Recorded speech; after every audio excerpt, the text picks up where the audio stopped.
Puji nama Tuhan, Shalom jemaat CLC yang terkasih. Dimanapun Bapak Ibu Saudara berada saat ini, saya mengundang Bapak Ibu Saudara untuk bangkit berdiri. Kita bersama-sama naikkan pujian, kecaplah dan lihatlah.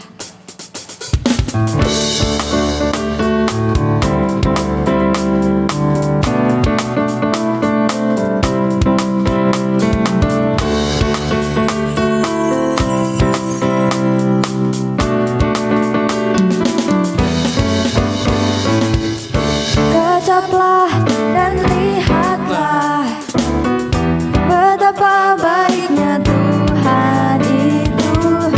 Rasakan dan nikmati kasih setia Tuhan. Oh.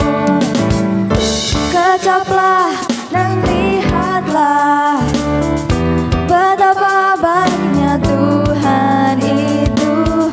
Rasakan dan nikmati kasih setia Tuhan. Kasih setia Tuhan. Syukur bagimu Tuhan. Segala hormat bagimu Tuhan.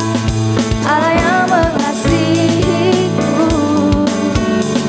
Allah yang memeliharaku. Syukur bagimu Tuhan. Segala hormat bagimu Tuhan. Allah yang mengasihiku, Allah yang memeliharaku selamanya. Mari kembali kita angkat pujian ini, sama-sama kita katakan. Kecaplah dan lihatlah betapa baiknya Tuhan itu.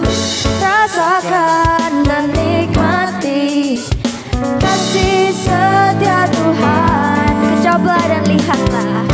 Kecaplah dan lihatlah betapa baiknya Tuhan itu. Rasakan dan nikmati kasih setia Tuhan. Kasih setia Tuhan. Syukur bagimu, syukur bagimu Tuhan. Segala hormat bagimu Tuhan. Allah yang mengasihiku, Allah yang memeliharaku. Syukur, syukur bagimu Tuhan. Segala hormat bagimu Tuhan. Allah yang mengasihiku, Allah yang memeliharaku. Syukur bagimu Tuhan. Segala hormat bagimu Tuhan. Allah yang mengasihiku, Allah yang memeliharaku selamanya. Katakan selamanya, selamanya, selamanya. Berikan sorak-sorak yang terbaik buat Tuhan kita. Haleluya. Terima kasih Tuhan, terima kasih buat hari yang indah ini Tuhan. Kami boleh bersama-sama menaikkan pujian kami hanya untuk Engkau Tuhan. Terimalah pujian kami Tuhan, terimalah apa yang kami berikan pada hari ini. Biarlah kiranya berkenan dan berbau harum di hadapan-Mu Tuhan. Kami mau siapkan hati kami lebih lagi, kami mau menyembah Engkau lebih lagi Tuhan. Ini kami Tuhan, Engkau Allah yang paling mengerti setiap kami, setiap beban kami, setiap pergumulan kami. Kami mau serahkan hanya ke dalam tangan Tuhan, Tuhan Yesus Kristus. Terima kasih Yesus. Bila hati terasa berat, tak seorang pun mengerti bebanku. Ku tanya Yesus, apa yang harus ku buat? Dia berfirman, mari datanglah. Dia selalu pedulikan aku. Ku datang Yesus, Dia pikul segala bebanku. Sujud di altarnya, ku bawa hidupku. Ku terima anugerahnya, Dia ampuniku dan bebaskanku. Dia ubah hidupku, baharui hatiku. Sesuatu terjadi saat datang di altarnya. Mari bersama kita katakan pujian ini. Bila hati terasa berat, tak seorang pun mengerti bebanku. Ku tanya Yesus, apa yang harus ku buat? Dia berfirman, mari datanglah. Dia berfirman, mari datanglah. Dia selalu pedulikan aku. Ku datang Yesus, Dia pikul segala bebanku. Sujud di altarnya, sujud di altarnya. Ku bawa hidupku.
sumber segalanya Tuhan. Kami bersyukur Tuhan, Kau yang kami andalkan Tuhan, Kau yang kami andalkan Yesus. Terima kasih Tuhan. Kami tidak mampu berjalan sendiri Tuhan. Kami tidak mampu jika kami harus menggunakan segala kekuatan kami Tuhan. Itu adalah sia-sia Tuhan. Sebab yang kami perlukan, terutama dalam hidup kami, hanya Engkau Yesus. Terima kasih Yesus. Kau yang kami perlukan Tuhan. Haleluya, haleluya. Mari kita buka kedua tanganmu saudara. Nyatakan Dia satu-satunya Tuhan dalam hidupmu. Terima kasih Yesus.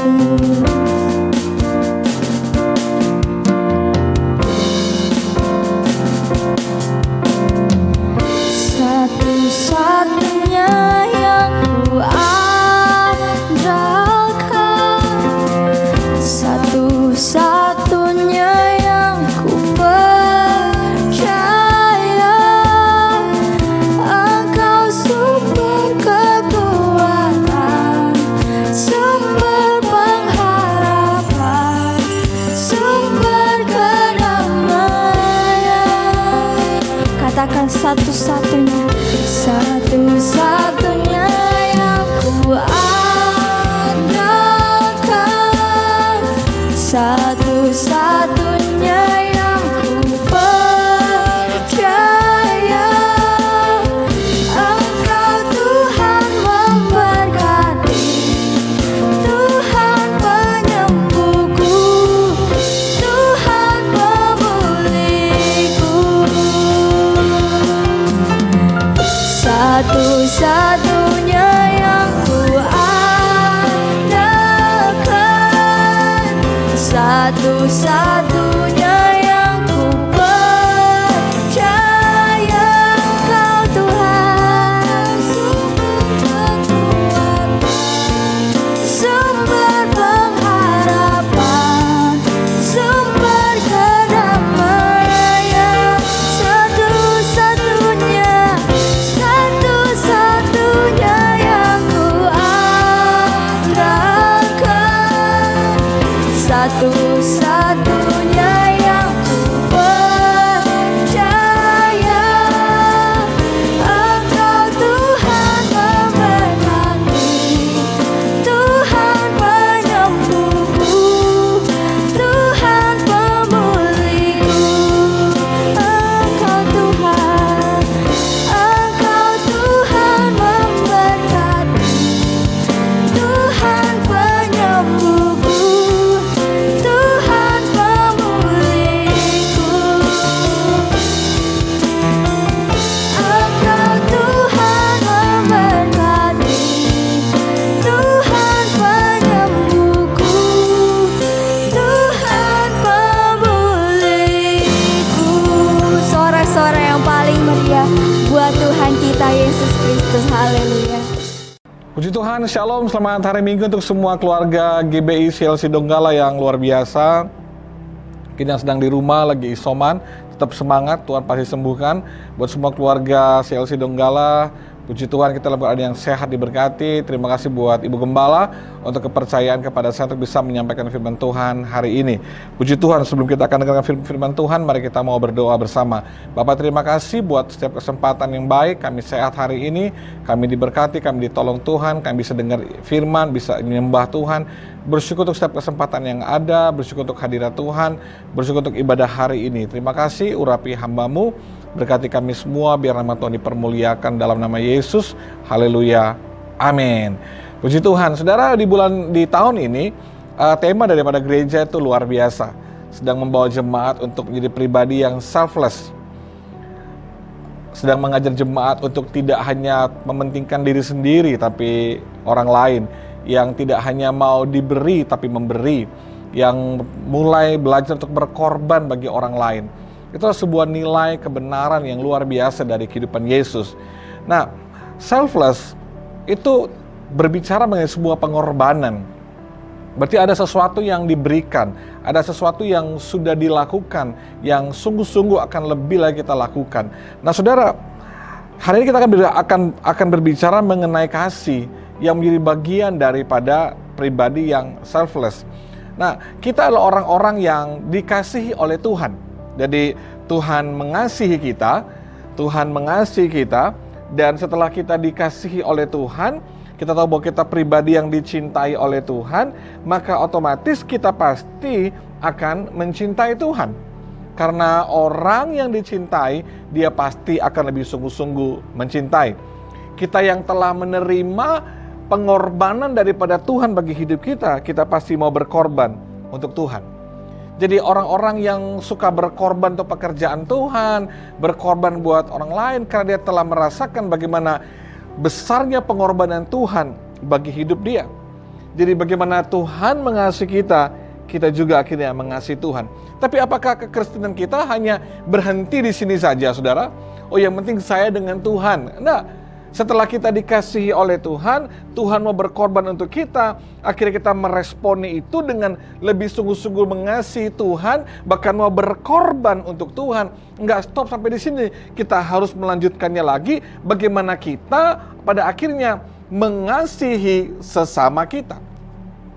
Kita nggak aja selfless sama Tuhan, tapi kita juga mau selfless kepada sesama kita, kepada orang-orang di sekeliling kita. Mari lihat firman Tuhan.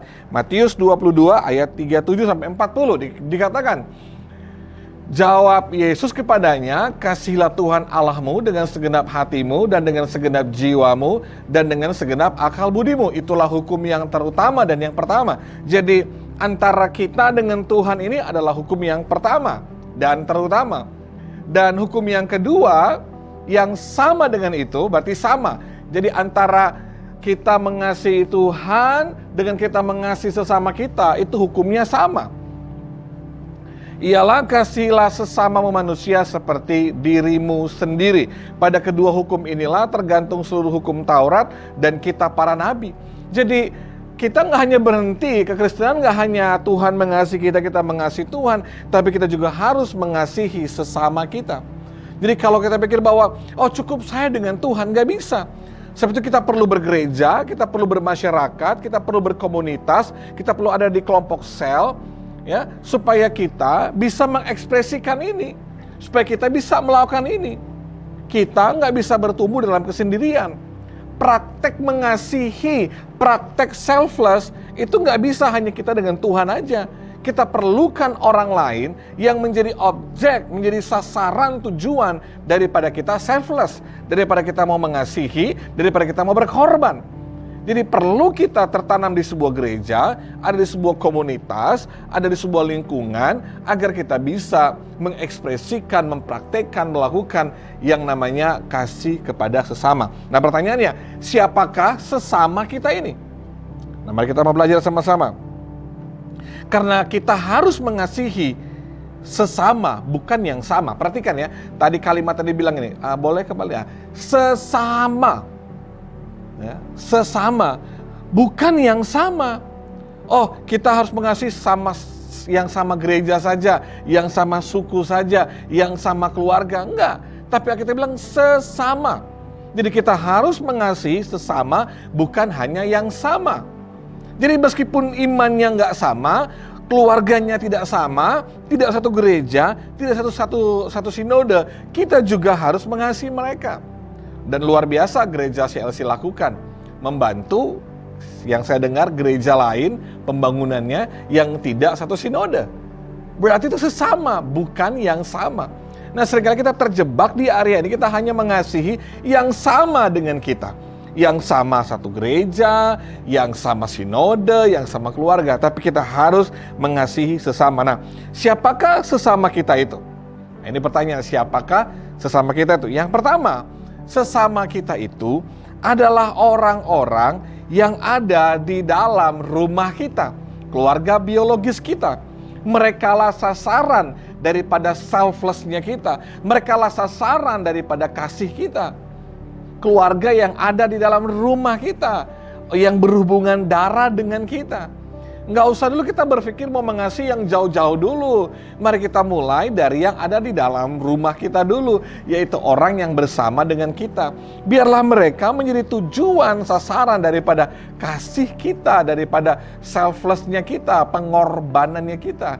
Mari kita mulai dari dalam rumah kita dulu. Yang kedua, siapakah sesama kita? Yang kedua sesama kita adalah orang-orang yang ada di rumah rohani kita. Gereja CLC di Donggala adalah rumah rohani saudara. Itu adalah keluarga rohani saudara, komunitas saudara, komsel saudara, homesel saudara. Itu adalah keluarga rohani kita. Tapi kita harus mulai dari rumah kita dulu, baru keluarga rohani kita. Nah, jangan sampai kita lebih mengutamakan ini daripada ini. Itu salah. Prioritasnya dimulai dari dalam rumah, baru rumah rohani kita. Dan yang ketiga, siapakah sesama kita? Itu adalah orang-orang di sekitar kita. Di marketplace, di tempat kerja, di sekolah, di kampus, di masyarakat, lingkungan kita bergaul. Mereka lah sasaran daripada selfless yang kita praktekkan, kasih yang kita lakukan. Jadi mari kita mulai step dari rumah kita, rumah rohani kita, baru orang-orang di sekitar kita. Nah, mereka ini harus benar-benar merasakan, mengalami kasih yang kita hidupi. Jadi selfless nggak boleh hanya jadi sebuah program gereja, visi gereja yang diucapkan, yang disampaikan, yang dikhotbahkan, tapi harus benar-benar dilakukan. Nah, mereka-mereka ini harus benar-benar merasakan efeknya, dampaknya dari apa yang kita pelajari, kita percayai, kita lakukan, dan kita hidupi. Saya berdoa agar selfless yang menjadi visi di tahun ini buat gereja, tidak hanya kita hafal dan lafal mengucapkannya, tapi mari kita mulai melakukannya. Biarlah orang-orang ini dapat merasakan, menyaksikan, mengalami langsung bagaimana kita menghidupi, kita melakukan dengan sungguh-sungguh visi di tahun ini. Pertanyaannya begini, mengapa kita harus mengasihi mereka? Apa urusannya kita mengasihi mereka? Mari lihat Yohanes 13 ayat 34 sampai 35, dikatakan begini. Aku memberikan perintah baru kepada kamu, supaya kamu saling mengasihi. Jadi perintahnya adalah supaya kamu saling mengasihi, sama seperti aku telah mengasihi kamu. Jadi kita harus saling mengasihi, karena Tuhan mengasihi kita. Demikian pula kamu harus saling mengasihi. Dengan demikian semua orang akan tahu bahwa kamu adalah murid-muridku, yaitu jikalau kamu saling mengasihi. Perhatikan di sini keluarga yang ada di Donggala, bahwa kata mengasihi itu sampai diulang 4 kali. Saling mengasihi, mengasihi kamu, saling mengasihi, dan dikatakan saling mengasihi. Kalau ada satu kalimat yang diulang-ulang sampai 4 kali, berarti itu fokusnya, itu kepentingannya, itu sangat penting. Maka di sini dikatakan kamu harus saling mengasihi. Kenapa penting untuk kita menunjukkan kasih kita, menunjukkan selfless kita kepada orang-orang itu? Karena yang pertama, mari saudara pelajari, saya akan sharing hari ini. Yang pertama, aku memberikan perintah baru kepada kamu. Nah, mengasihi itu adalah sebuah perintah. Ya, dikatakan perintah baru. Perintah berarti sebuah ketetapan, sesuatu yang harus dilakukan tanpa kita bisa berdebat, bernegosiasi, bahkan kita nggak bisa menolaknya. Kalau sudah lihat perang Ukraina dan Rusia hari-hari ini yang sedang terjadi, lihat video-video di Facebook, di Instagram, bagaimana suami-suami, papa-papa, kepala rumah tangga pamit sama anaknya, istrinya, orang tuanya, dia harus ke medan perang karena negara panggil mereka untuk berperang membela negara mereka. Mereka nggak bilang ini, mudah-mudahan saya bisa ya, semoga saya bisa ya, saya nggak bisa ya, nggak boleh. Namanya perintah wajib, kudu, harus dilakukan. Karena kalau sebuah perintah nggak dilakukan, itu ada konsekuensi di dalamnya. Perhatikan, ada perintah Tuhan bagi para suami. Hai suami, kasihlah istrimu seperti Kristus mengasihi jemaatnya. Tapi ada perintah juga buat istri. Hai istri-istri, tunduklah kepada suamimu. Nah, seringkali kekacauan dalam sebuah rumah tangga, rusaknya sebuah hubungan karena ada suami yang tidak melakukan perintah Tuhan. Dan sebaliknya, ada istri yang tidak melakukan perintah Tuhan. Bahkan mungkin kedua-duanya tidak melakukan perintah Tuhan. Si suami nggak mengasihi istrinya. Ya, kalau dikatakan mengasihi istri seperti Kristus berarti bicara mengenai selfless, mengenai berkorban. Nah, istri juga nggak mau tunduk kepada suami, maka ini berantakan. Makanya banyak hubungan berantakan, anak-anak yang menjadi korban. Kenapa? Karena ada istri-istri yang nggak mau tunduk sama suaminya, ada suami-suami yang tidak mau mengasihi istrinya. Jadi perintah itu harus dilakukan. Nah, mengasihi, saling mengasihi, itu sebuah perintah. Jadi sekarang Tuhan perintahkan kepada saudara, saudara nggak bisa bilang, mudah-mudahan ya saya bisa mengasihi, nggak boleh. Ya semoga ya saya bisa mengasihi, nggak ada semoga. Karena di sini ini sebuah perintah, berarti harus dilakukan, wajib dilakukan, hukumnya wajib bagi saudara, harus dilakukan. Ya, ini perintah. Yang kedua dikatakan, dan demikian, ya dengan demikian, waktu kita saling mengasihi, dengan demikian semua orang akan tahu. Semua orang akan tahu. Waktu kita mengasihi, dengan mengasihi, sebenarnya kita sedang menunjukkan Yesus kepada dunia. Semua orang akan tahu tentang Yesus. Tentang Yesus. Dari mana? Dari hidup kita. Mereka nggak hanya kenal Yesus dari gambar-gambar yang mirip dengan Yesus. Mereka nggak kenal Yesus dari simbol-simbol agama yang kita gunakan. Kalung salib lah. Tapi mereka harus mengenal Yesus dari cara kita mengasihi. Cara kita selfless, berkorban. Disitulah dunia bisa mengenal Yesus. Waktu suami-suami mau mengasihi istri dengan sungguh-sungguh, maka istrinya dapat melihat Yesus. Anak-anak bisa melihat Yesus dari diri orang tua. Terkadang kita tidak harus berkhotbah kepada mereka. Kita nggak harus mengucapkan ayat demi ayat supaya mereka bertobat.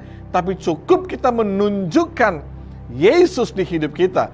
Mengasihi dengan sungguh-sungguh. Mau berkorban dengan sungguh-sungguh. Kita sedang menunjukkan Yesus kepada dunia ini. Kenapa ini begitu penting? Karena bisa saja, karena Tuhan gak bisa datang langsung begini, hai anak-anakku, aku mengasihimu supaya seluruh dunia bertobat.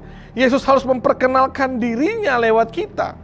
Kita adalah agen kerajaan surga, di mana dunia bisa lihat Yesus lewat hidup kita. Di mana kita adalah suratan yang terbuka, karena dunia akan tahu, orang-orang akan tahu tentang Yesus dari hidup saudara dan hidup saya. Maka penting kita mengasihi, supaya mereka bisa lihat, demikianlah orang Kristen itu yang saling mengasihi. Mari lihat ayat 1 Yohanes 4 ayat 8. Barang siapa tidak mengasihi, ia tidak mengenal Allah. Perhatikan ini, sebab Allah adalah kasih. Allah adalah kasih. Allah adalah kasih. Berarti waktu kita mengasihi, kita sedang memberikan Tuhan buat orang lain. Waktu saudara memberikan makan orang yang kesusahan, selama berkorban buat hidup orang lain, mungkin itu hanya segelas air minum untuk orang yang sedang hampir mati kehausan, memberikan beras kepada orang yang sudah kelaparan. Sebenarnya kita sedang mempraktekkan kasih, kita sedang melakukan kasih. Waktu kita melakukan kasih, sebenarnya kita sedang memberikan Tuhan untuk hidup orang itu. Kenapa? Karena Yesus adalah kasih, Allah adalah kasih. Waktu ada orang yang membenci saudara, yang marah sama saudara, yang fitnah saudara, karena kita nggak terima, kenapa dia buat ini? Kita berharap dia berubah, dia sadar. Saudaraku, tetaplah mengampuni, tetaplah mengasihi meskipun dia tetap membenci, tetaplah mengampuni meskipun dia masih kepahitan sama kita. Karena semakin banyak kita mengasihi dia, maka kita sedang memberikan Tuhan untuk hidup dia, dan dia akan berubah karena ada Tuhan di hidupnya. Jangan menyerah saudara, jangan menyerah. Karena semakin banyak saudara berbuat kasih kepada dia, semakin banyak saudara sedang memberikan Tuhan untuk hidup dia. Pasangan-pasangan, istri-istri mungkin merasa tersakiti oleh suamimu. Jangan menuntut dia untuk berubah. Berikanlah kasih, lakukanlah kasih. Kita sedang memberikan Tuhan buat hidup dia. Kalau sudah sempat habis ibadah ini, coba nonton di YouTube channelnya Deddy Kobuzer. Lihat dia wawancara dengan Yahya Waloni, Ustadz Yahya Waloni yang dulunya seorang hamba Tuhan katanya. Yang kalau kita dengar dulu dia khotbah gitu ya, dia ceramah, wah gitu dia hina-hina Tuhan kita, dia hina-hina kekristenan, agama kita. Wah itu sakit hati banget kalau dengerin dia berceramah. Tapi tiba-tiba kemarin dalam wawancara dengan Deddy Kobuzer, tiba-tiba dia langsung bilang ini, sudah Bung Deddy nggak usah lagi bahas-bahas itu. Dia udah gak mau lagi menyakiti orang Kristen. Dia bilang jangan sakiti mereka, jangan lagi bicara-bicara yang jahat tentang mereka. Wah, saya kaget kenapa tiba-tiba dia bertobat. Kenapa tiba-tiba dia bisa berubah total. Siapa yang injili dia? Siapa yang khotbahin dia? Siapa yang urapi dia? Gak ada yang injili dia, gak ada yang khotbahin dia.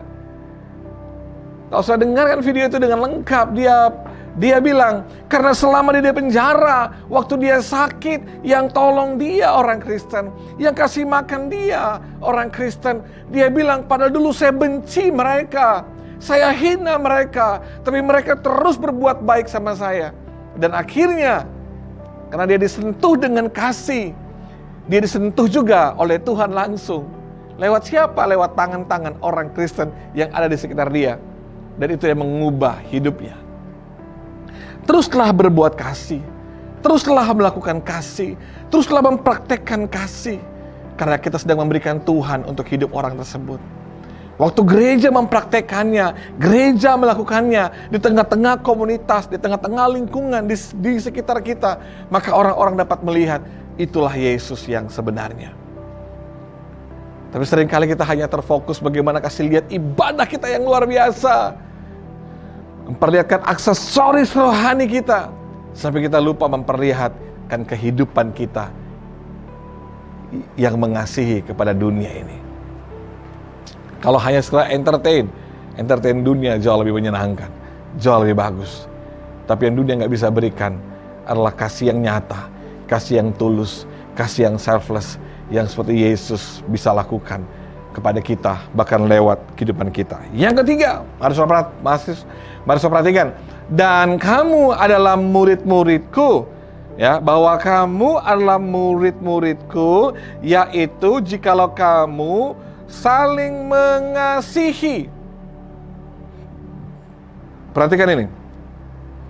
Untuk menjadi orang Kristen, cukup dilahirkan dari keluarga Kristen. Menjadi orang Kristen, cukup dibaptis, menjadi anggota gereja, dan KTP-nya menjadi agama Kristen. Untuk menjadi orang Kristen, cukup dia bertobat dan dia masuk gereja, dia menjadi Kristen. Tapi antara menjadi Kristen dan menjadi murid Yesus, itu level yang berbeda. Itu level yang berbeda. Itu level yang berbeda. Karena untuk menjadi murid, standarnya apa? Saling mengasihi.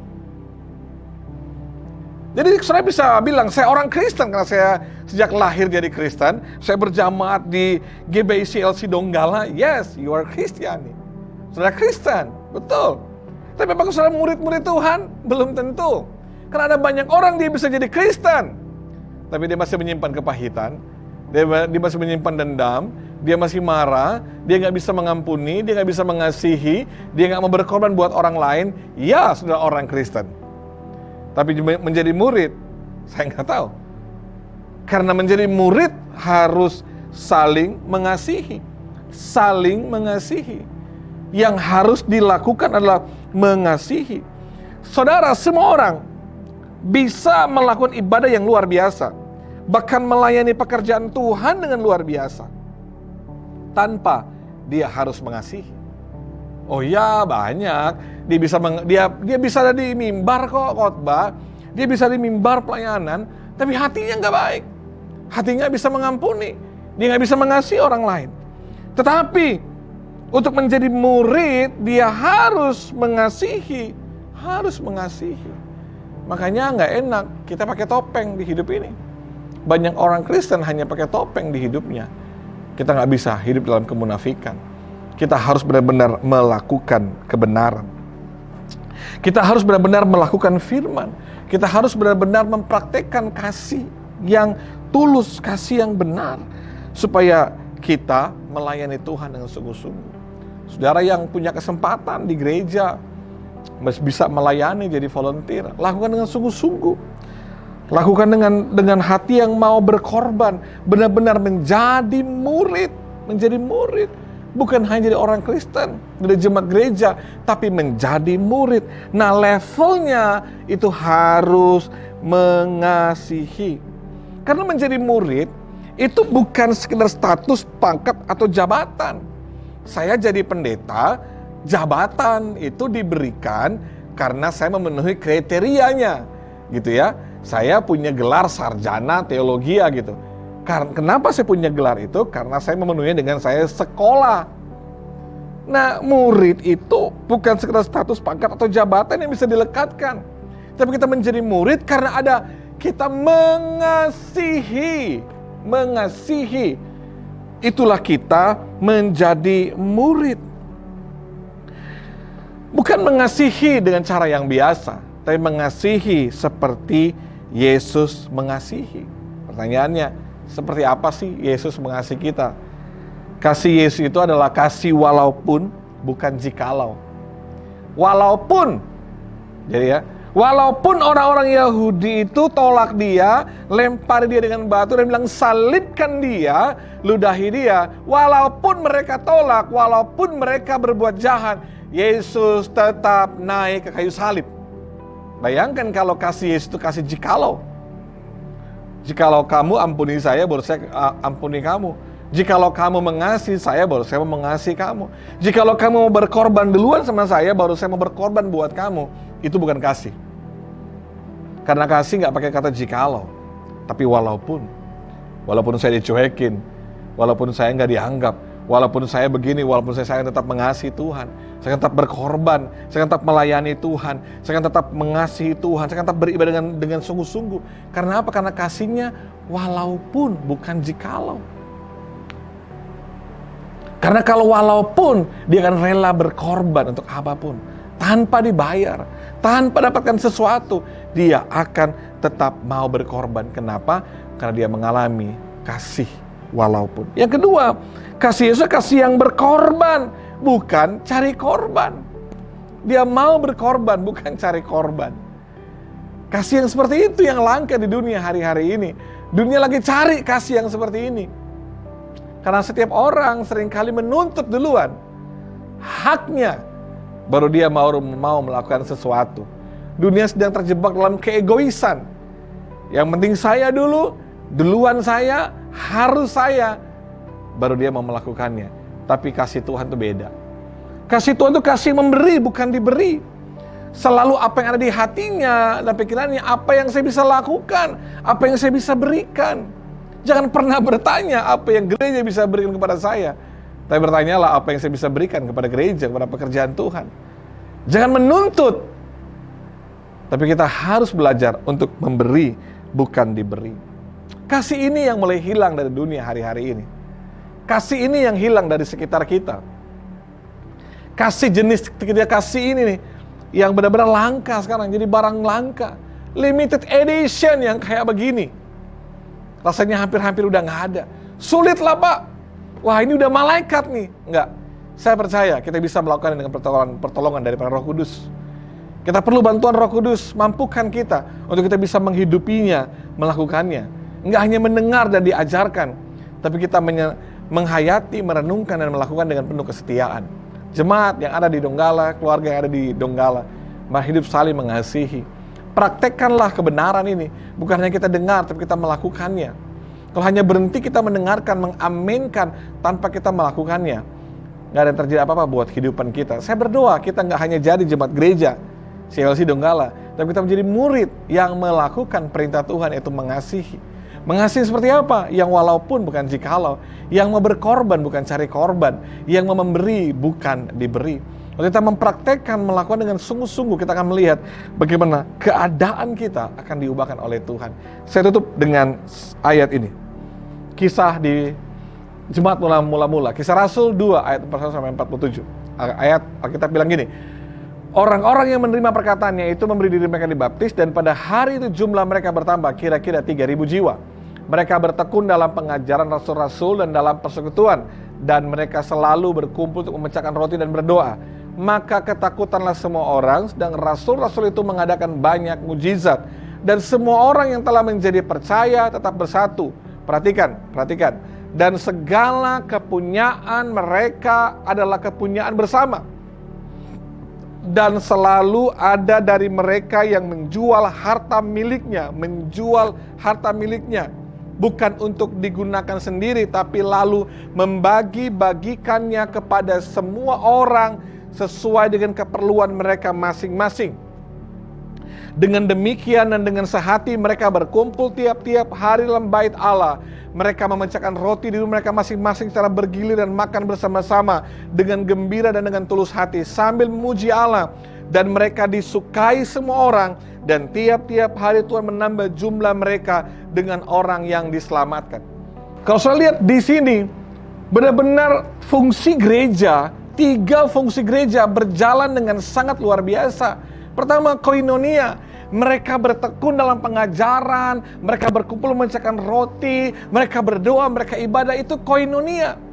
CLC sudah lakukan itu, kita ibadah seperti ini. Ini koinonia, kita berkumpul ibadah bersama-sama. Yang kedua, marturia. Mereka mulai membawa dampak yang luar biasa, mereka menjangkau banyak orang. Dikatakan menerima perkataannya itu memberi diri mereka dibaptis. Wah, ada sebuah penjangkauan yang mereka lakukan, penginjilan yang mereka lakukan. Koinonianya sudah, marturianya sudah, dan apa yang terakhir? Diakonianya. Mereka kepunyaan bersama dikatakan. Mereka menjual miliknya lalu membagi-bagikannya kepada orang lain. Diakonianya jalan.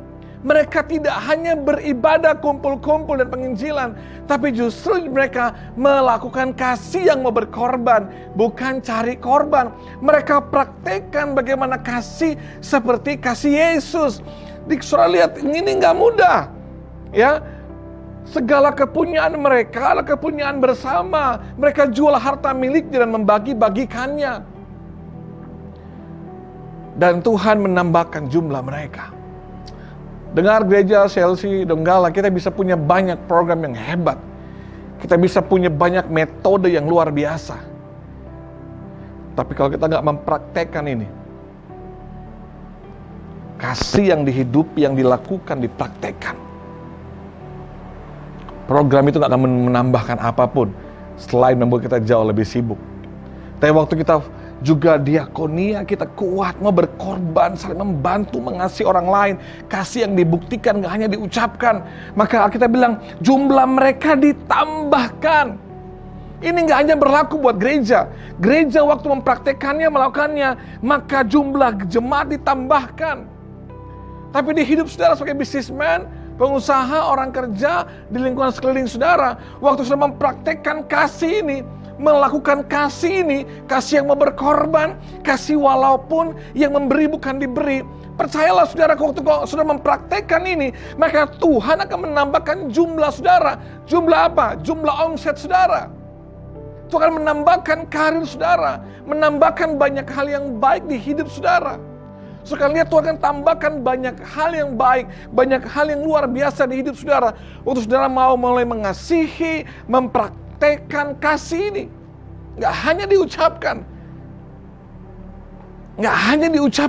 gak hanya didengar dan dipelajari, tapi dipraktekkan dan dilakukan. Saudara akan melihat, Tuhan akan menambahkan dalam hidup saudara banyak hal. Banyak hal Tuhan tambahkan dalam hidup saudara. Kalau saudara mempraktekkan kasih ini, Tuhan akan tambahkan komunitasmu, orang-orang yang baik sama saudara, karir saudara, keuangan saudara, Tuhan akan tambahkan. Bahkan gereja juga Tuhan akan tambahkan dengan jiwa-jiwa waktu kita melakukannya, enggak hanya mengkhotbahkannya. Saya berdoa saudaraku, agar kasih kita adalah kasih yang dapat dilakukan, kasih yang dapat dibuktikan, kasih yang dapat dirasakan. Selfless menjadi bagian terbaik di tahun ini buat gereja ini. Kita menghidupinya, kita melakukannya, sehingga apa yang terjadi di jemaat mula-mula akan terjadi untuk CLC Donggala. tetap kuat dalam Tuhan, praktekkan kasih ini, hidupi dengan sungguh-sungguh, dan lihatlah Tuhan akan tambahkan banyak hal di hidup saudara. Amin. Untuk firman Tuhan, Tuhan berkati kita semua. Shalom. Shalom, puji Tuhan. Mari kita menjadi pelaku firman Tuhan, terus menjadi orang yang selalu mau berbagi dengan orang lain, selalu melihat orang-orang yang lemah, siap membantu, karena kita tahu itu adalah misi dari kerajaan sorga. Mari kita satu dalam doa. Terima kasih Bapa untuk hari yang luar biasa yang Tuhan sudah anugerahkan bagi kami. Terima kasih untuk kesempatan yang Tuhan beri bagi kami mendengarkan firman-Mu. Terima kasih Bapa untuk teguran-teguran yang Engkau sampaikan bagi kami lewat firman-Mu. Biarlah firman-Mu yang kami dengarkan benar-benar akan bertumbuh dalam roh kami, menghasilkan buah dalam tindakan kami, sehingga apa yang kami kerjakan, apa yang kami lakukan hanya untuk menyenangkan hati Tuhan.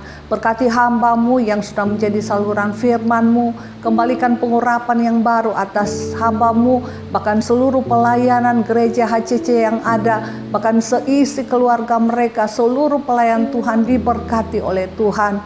Bapa, kami berdoa juga pada saat ini buat semua umat-umat Tuhan yang menyaksikan tayangan hari ini. Tolong mereka di dalam setiap pergumulan masalah yang mereka hadapi. Tuhan, tolong mereka yang dalam keadaan sakit. Tuhan, pulihkan keadaan mereka, sembuhkan mereka oleh bilur-bilur kuasa darah Yesus. Bapa, kami berdoa buat seluruh jemaat CLC, bahkan semua yang menyaksikan tayangan hari ini. Tuhan, berkati kehidupan kami, perlebar kapasitas kami Tuhan. Biarlah kami menjadi pribadi-pribadi yang benar-benar mengalami janji-janji Tuhan terjadi dalam hidup kami, menjadi jemaat Tuhan yang benar-benar Tuhan hidup ditopang oleh janji-janji-Mu. Kami akan melihat bahwa dalam kondisi sekarang apapun juga yang terjadi, bagaimana Allah sanggup mengerjakan perkara yang ajaib, bagaimana Allah sanggup melakukan perbuatan yang besar atas hidup kami Tuhan, sehingga apa yang tak pernah terpikirkan, tak terdengar oleh telinga kami, tak timbul dalam hati kami, itu Tuhan terus kerjakan bagi kami. Terima kasih Bapa, berkati semua umat-umat Tuhan yang sudah menabur pada hari ini, bahkan mereka yang mengembalikan milik Tuhan. Kami percaya apa yang kami lakukan dengan iman, dengan ucapan syukur, berkat Tuhan akan tercurah bagi lumbung-lumbung kami, tidak akan pernah berkekurangan segala yang baik. Kemuliaan bagi nama Tuhan. Mari saudara angkat kedua belah tanganmu. Mari kita terima berkat baru daripada Tuhan. Tuhan yang akan memberkati kehidupanmu, rumah tanggamu, anak-anakmu, studimu, pekerjaanmu, segala yang kau lakukan di dalam takut akan Tuhan. Tuhan buat berhasil mulai saat ini sampai Tuhan Yesus datang pada kali yang kedua. Dalam nama Tuhan Yesus, dengan iman percaya katakan amin. Puji Tuhan. Shalom.